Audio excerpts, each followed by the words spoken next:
Он создал большое количество произведений бытового жанра и исторического. Меня привлекали, восхищали его натюрморты. Вот это его жизнелюбие, восторженное отношение к жизни, к природе, к искусству.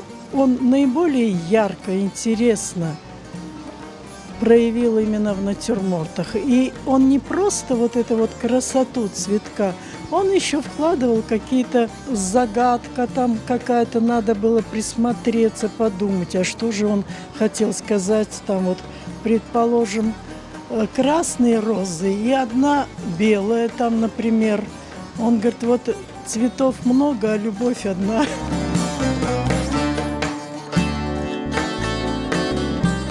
Он очень заботился, конечно, о нас, о своих дочерях.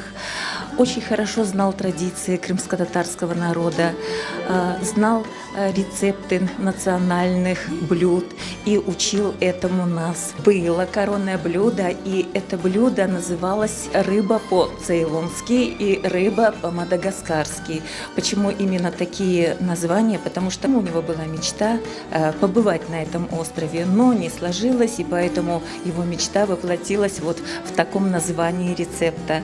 Он с художественным, естественно, подходом, креативно очень занимался оформлением этого блюда. Вот для того, чтобы приготовить из рыбы вот это блюдо свое по собственному рецепту, он даже ездил за свежей рыбой в другой город за 60 километров.